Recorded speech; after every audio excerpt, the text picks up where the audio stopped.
They always told me you only get one life to live, and that you have to live it to the fullest. But it hit me a couple of years ago that I was living in a parallel universe. Time. It's sort of like this tiny shadow that follows you around, except it moves at its own pace. It declares everything. It holds everything. It's almost an enigma, kind of like a breeze of air that blows your hair then quickly stops. How did it come about? You know, the idea of time. Who decided what a second was?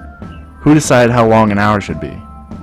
I once read an old Indian tale that told the story of how a day and a night began. It said that the moon was once a man and the sun was once a woman.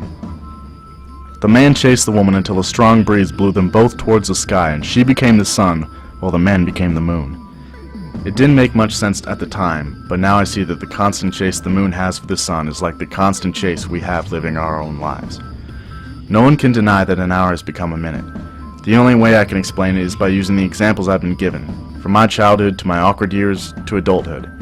That shadow has followed me and there's nothing I can do about it. Do you ever notice how many devices we have that tell us what time it is?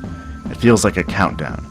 You can't say when you're going to die, you can't predict the exact moment you will feel an enormous change, or when something amazing will show up in front of you, or a million miles from where you thought it'd be. We have goals.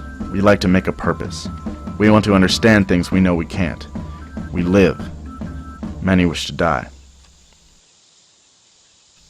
Is being dead better than being alive? If heaven exists, is time the same up there as it is down here? The Bible said a day was like 1,000 years for God. What about when this momentary bliss shows up then departs as quickly as it came? What feels temporary really is. Forever isn't so long after all.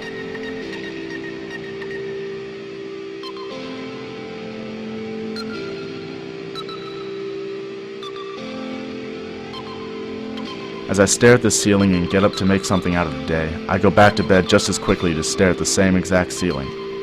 This won't be the same ceiling I'll be staring at 5 or 10 years from now. A year has become a quick glance, a quick lap, like the one you run while your gym teacher yells at you to hurry and get to the finish line. Time has gotten itself in a hurry. The world has gotten itself in a hurry as well. Everything has become rushed and everything has become so precise and so manifested with people who only look on the surface of things. I wonder most of the time if it's because the black shadow is rushing them as well.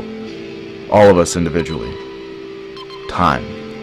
It's sort of like a lock on a door that no one holds the key to, except everyone knows exactly what's behind it. Though it's something I'll never be able to grasp, I know that it's what we live in and the only thing we have to work with.